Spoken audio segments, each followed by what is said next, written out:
పరమాత్మ స్వరూపులైన పార్వతీ పరమేశ్వరులకు, గురువులకు, పెద్దలకు నమస్కరిస్తూ తిరువూరు శేషమునింద్ర ఆశ్రమం నుండి ఆత్మజ్ఞానము ముక్తి మార్గంలోని కొన్ని పద్యాలకు మనము విశ్లేషణ ఇచ్చుకుందాం.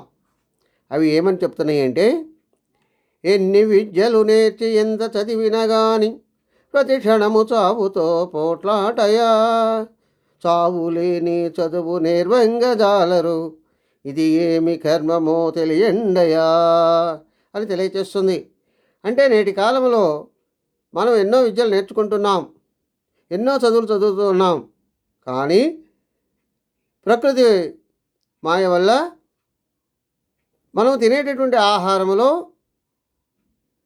కల్తీ ఆహారము, రసాయనిక ఆహారాలతో వచ్చేటటువంటి రోగాలతో అనేక రకాలైనటువంటి చావు పోరాటాలు చేస్తున్నాము రోగాలతోటి. అవి కనీసం చావును సహజంగా మరణించే వరకు కూడా చేయటం లేదు, అకాల మరణాలు వస్తున్నాయి.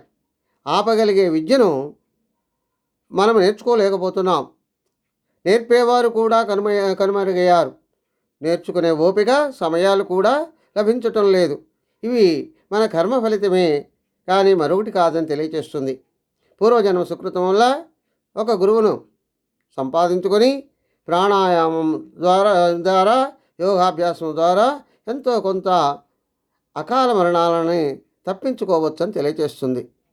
అదేవిధంగా దాన ధర్మంబు చేయక దరిద్రులయ్యేరు, దైవమును నిందింప ఫలమేమయా, పదుగురికి ధర్మంబు చేసిన పుణ్యంబు జన్మ జన్మకు వెంట వచ్చేనయా అని తెలియచేస్తుంది. అంటే మనం క్రిత జన్మలో కనుక దానం చేసినట్లయితే ఈ రోజున మనం ఆ పుణ్యం వల్ల భాగ్యవంతులం అయ్యేవారు. అలా కాక దరిద్రులం అయ్యాము. దానివల్ల దైవాన్ని నిందిస్తే ఉపయోగం ఏమిటి?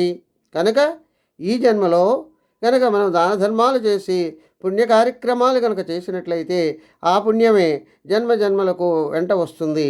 మళ్ళా వచ్చే జన్మలో మనము మంచి స్థితిలో, మంచి భవిష్యత్తులో మంచి జన్మ వస్తుందని తెలియజేస్తుంది. స్వస్తి సర్వే జనా సుఖినో భవంతు. ఓం శాంతి శాంతి శాంతి.